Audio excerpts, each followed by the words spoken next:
ಒಂದು ದೇವಸ್ಥಾನ ಸುತ್ತಮುತ್ತಲ 10 ಹಳ್ಳಿಗಳ ಜನರಿಗೆ ಸತ್ಯ ಧರ್ಮ ನ್ಯಾಯದ ದಾರಿಯಲ್ಲಿ ನಡೆಯಲು ಪ್ರೇರಣೆ ನೀಡುತ್ತದೆ. ಆ ಅರ್ಥದಲ್ಲಿ ಪೂಜೆ ಮಾಡುವ ಅರ್ಚಕ ಎಲ್ಲರ ಪರವಾಗಿ ಒಳಿತಾಗಲಿ ಶುಭವಾಗಲಿ ಅಂತ ಸದಾ ಬೇಡುತ್ತಾನೆ. ಬೇಡುವುದಂದರೆ ಕಣ್ಣೀರು ಹರಿಸಿ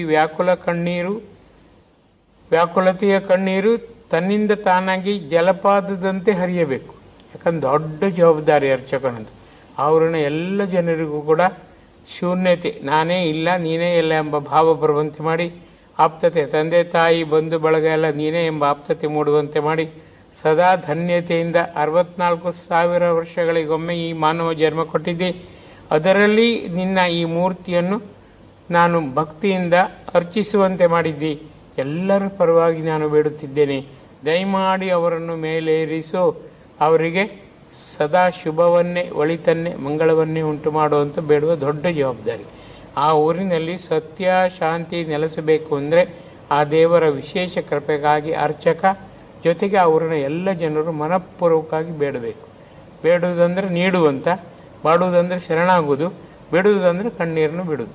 ಆಗ ಯಥಾರ್ಥವಾಗಿ ಅಂತಃಶಕ್ತಿಯನ್ನು ಉದ್ದೀಪನಗೊಳಿಸಿ ಭಗವಂತನೇ ಬೇಕು, ಭಗವಂತನೇ ಸಾಕೆಂಬರ್ಥ ಸದಾಕಾಲ ಜ್ವಾಜ್ವಲ್ಯಮಾನವಾಗಿ ಉಳಿಯುವಂತೆ, ಅಳಿಯದೇ ಇರುವಂತೆ ಅರ್ಚಕ ತನ್ನ ವಿಶೇಷ ಪ್ರಭಾವದಿಂದ ಆ ಊರನ್ನು ಮೇಲೇರಿಸಬೇಕು.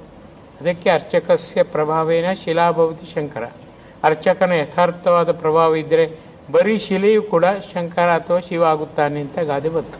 ಡಾಕ್ಟರ್ ಜಿ, ಈಗ ಅಲ್ಲಿ ಒಂದು 2-3 ಪ್ರಶ್ನೆ ಬರ್ತದೆ ಡಾಕ್ಟರ್ ಜಿ. ಈಗ ಅರ್ಚಕ ಆ ರೀತಿ ಬೇಡುವುದಿಲ್ಲ, ಅಂದರೆ ಬೇಡುವ ಕ್ರಮ ಈಗಿನ ಅಂದರೆ ಅವರಿಗೆ ಗೊತ್ತಿಲ್ಲ ಡಾಕ್ಟರ್ ಜಿ. ಈಗ ಹೇಗಾಗಿದೆ ಅಂದರೆ ಮೆಕ್ಯಾನಿಕಲ್ ಆಗಿ ಮಾಡ್ತಾರೆ, ವ್ಯಾವಹಾರಿಕವಾಗಿ ಇರುತ್ತೆ. ಆಗ ಅರ್ಚಕನಿಗೆ ಸಿಗೋ ಕೃಪೆ ಕಡಿಮೆ ಆಗುತ್ತೆ. 100 ಸಿಗುತ್ತೆ, 10 ಸಿಗುತ್ತೆ. ಭಗವಂತ ಬಂದು ಸ್ನಾನ ಮಾಡಿ ಕೂತದ್ದಕ್ಕೆ ನೀರು ಹಾಕಿ ಅಭಿಷೇಕ ಮಾಡಿ ಹೂ ಏರಿಸಿದ್ದಕ್ಕೆ 10% ಕೊಡ್ಬೋದು. ಅದೇ ಊರಿನ ಜನರಿಗೆ 10% ಹಂಚ್ಕೋತಾರೆ. ಅವರು ನಿಷ್ಠೆಯಿಂದ ಮಾಡಿದಾಗ ಅದು 100 ಮಾರ್ಕ್ ಆಗಿ ಅವನಿಗೂ ಅರ್ಚಕನಿಗೆ 100 ಆಗುತ್ತೆ. ಅದರಿಂದಾಗಿ ಊರಿನ ಜನರಿಗೂ 100 ಪ್ರತಿಫಲ ಸಿಗುತ್ತದೆ. ಇದೀಗ ಅರ್ಚಕನಿಗೆ 10, ಊರಿನವರಿಗೂ 10. ಈಗ ಯಾಕೆಂದ್ರೆ ಡಾಕ್ಟರ್, ಈಗ ನೀವು ಹೇಳಿದ ಎಲ್ಲ ಮಹತ್ವಗಳು ಅನುಷ್ಠಾನದಲ್ಲಿ ಬಂದ್ರೆ ನಿಜವಾಗ್ಲೂ ದೇಗುಲ, ಆಯಾ ಊರಿನ ದೇಗುಲದಿಂದ ಎಲ್ಲವೂ ಸುಭೀಕ್ಷೆಯಾಗಿ ಊರಿನ ಅಭಿವೃದ್ಧಿ ಖಂಡಿತ ಆಗತ್ತೆ. ಈಗ ಮೆಕ್ಯಾನಿಕಲ್ ಆಗುತ್ತದೆ. ಹಾಗಾಗಿ ನೋಡಿ, ಈಗ ದೇವರಿದ್ದು ಕೂಡ ಅಭ್ಯುದಯ ಆಗುವುದಿಲ್ಲ, ಊರಿನ ಅವನತಿ ಆಗುತ್ತದೆ.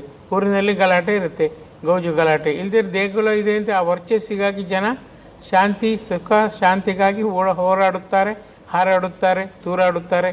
ಈಗ ದೇವರ ಭಯವೇ ಇಲ್ಲ. ಹೌದು, ಯಥಾರ್ಥವಾಗಿ ಗೌಜು ಗದ್ದಲ ಎಲ್ಲ ಇದೆ. ದೇವಸ್ಥಾನಕ್ಕೆ ಬೆಂಕಿ ಕೊಡ್ತಾರೆ, ದೇವರನ್ನೇ ಕಳ್ತಾರೆ, ಅದು ನಡೀತದೆ. ದೇವರ ಕಾಣಿಕೆ ಡಬ್ಬಿ ಹೊತ್ಕೊಂಡು ಹೋಗ್ತಾರೆ. ಹೌದು, ಅದೆಲ್ಲ ಅವನತಿಯ ಚಿಹ್ನೆ. ಹಾಗಾಗಬಾರ್ದು. ಊರಿನ ಎಲ್ಲರೂ ಕೂಡ ನಮ್ಮ ದೇವಸ್ಥಾನ, ನಮ್ಮ ದೇವರ ಕಳೆ ಹೆಚ್ಚಬೇಕು, ನಾನು ದುಡಿಯಬೇಕು, ಅದರ ಜವಾಬ್ದಾರಿಯಿಂದ ವರ್ತಿಸಿರಾಗತ್ತೆ. ಆಯಾ ದೇಗುಲಗಳಲ್ಲಿ ಆವಾಗ ಹೆಚ್ಚಿನ ಎಲ್ಲ ದೇವರ ಕಳೆ ಏರಿಸುವುದಂದ್ರೆ ಭಕ್ತರಿಂದಲೇ.